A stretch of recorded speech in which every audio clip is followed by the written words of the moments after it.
Hi, hello, welcome to Spell Day. We're covering a spell every single day of the year from the 5e PHB plus. 3 of those plus 3 spells are homebrew spells. We're at +1 at the moment. You can head back a playlist to find it. And today's spell is Lightning Arrow.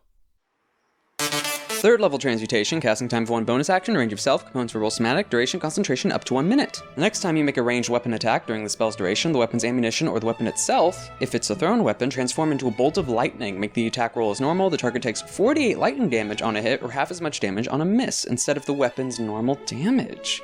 Whether you hit or miss, each creature within 10 feet of the target must make a dexterity saving throw. Each of these creatures takes 2d8 lightning damage on a failed save, or half as much damage on a successful one. The piece of ammunition or weapon then returns to its normal form. At higher levels, when you cast a spell using a spell slot of 4th level or higher, the damage for both effects of the spell increases by 1d8 for each slot level above 3rd. You know? Not the worst. So, like always, this looks like a ranger spell. Ranged weapon attacks or thrown weapon attacks, you know, it's a modification, bonus action, lasts for a minute, concentration. So 3rd level in that context, like if you're comparing it to Fireball, yeah, no, it's outclassed. But comparing it for what Ranger has on offer, 48 lightning damage, though that is to be said, it doesn't add damage to the attack like a smite, it exchanges it. So instead of what your weapon would normally do, it does the lightning damage. The big thing though, the biggest thing in its favor are its next 2 features. One, if you miss, because you still rolled a hit, it's not a save, or at least the first feature of it is not a save, but if you miss, they still take half damage. That's pretty good, that guarantees a hit, and if you have any other effects that stack on top of getting a successful hit, any other damage type bonuses, or taking advantage of another spell that's already on effect from another caster, because you're holding concentration on this, not bad, not that bad, especially guaranteeing hit, but then also the additional feature that has a splash area, even if the attack misses.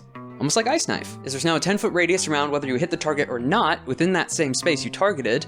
They have to make dex saves, and 2d8 lightning damage if they fail, and still half even if they pass. The original target is immune to the secondary effect. It's any creature around the target within 10 feet, specifically excluding the target themselves, as a jolt of electricity comes out from the ammunition to surrounding targets. It'd be like throwing a Tesla coil, like a javelin Tesla coil into the middle of a crowd, and then it sparks electricity to all of them. As an upcasting option, 3rd level kind of hurts it. It would be pretty good, like a really good choice if it was 2nd level, but like with most ranger spells, it's always an option you're picking for flavor because there's just a handful in the toolkit that are just flat out better than most things because of concentration and your terrible spell economy.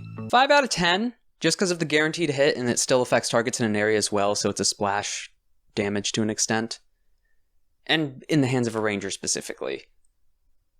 The concentration, if you need to hit an area of creatures, it's not the worst, because it's also at least guaranteeing some damage against one. Actually, it's guaranteeing damage. Whether it hits or misses, there's still a save, and they still take half damage after. It's lightning, which isn't commonly resisted. Yeah, we'll keep it at 5.